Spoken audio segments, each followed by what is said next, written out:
হলো, আমার বাবা চোখের জেনা করে, মহিলাদের সাথে শয়তানি করে, এখন আমার করণীয় কি? আমার বাবাকে দেখলে ঘৃণা লাগে, তার সাথে কথা বলতে মন চায় না। খুবই দুর্ভাগ্যজনক এবং অত্যন্ত লজ্জাজনক একটা বিষয়। কত বিচিত্র এই পৃথিবী দেখেন।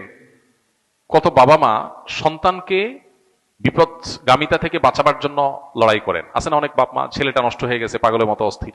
বেশিরভাগ ফ্যামিলিতে তো এটাই হয়।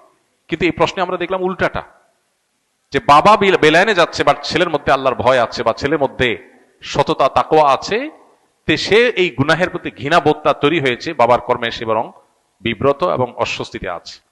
আমরা দোয়া করি আল্লাহ তাআলা তার বাবাকে পরিপূর্ণভাবে ইসলাহ এবং সংশোধন করে দেন।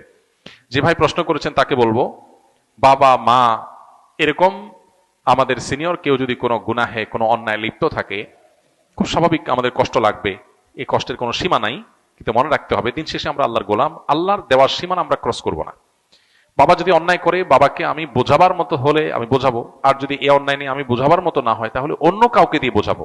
মাকে বললাম, অন্য কাউকে বললাম। আমার বিভিন্ন প্ল্যান থাকবে। মসজিদের ইমাম সাহেবের সাথে একটু দোস্তি করে, খাতির করে তাকে দাওয়াতি কাজে লাগিয়ে দিলাম, যে আমার বাবার দিকে আপনি একটু মনোযোগ দেন, তাকে একটু দাওয়াত দেন।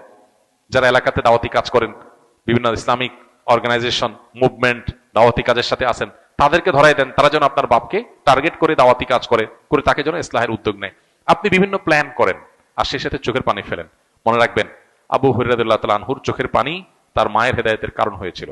জানি না, আমরা নবীজির কাছে এসে বলছেন, ইয়া রাসূলুল্লাহ, একটু দোয়া করেন আমার মায়ের জন্য, আমার মা ইসলাম গ্রহণ করে নাই এখনো, আমাকে প্রচুর মারধর করে, আমি মুসলমান হয়েছি সেজন্য। নবী সাল্লাল্লাহু আলাইহি ওয়াসাল্লাম দোয়া করে দিয়েছেন, আল্লাহ আবু হুরায়রার মাকে তুমি হেদায়েত দাও। বাসা যায় দেখে মা ইসলাম গ্রহণ করার জন্য প্রস্তুত। তো এই জন্য দোয়ার প্রতি ইয়াকিন থাকতে হবে।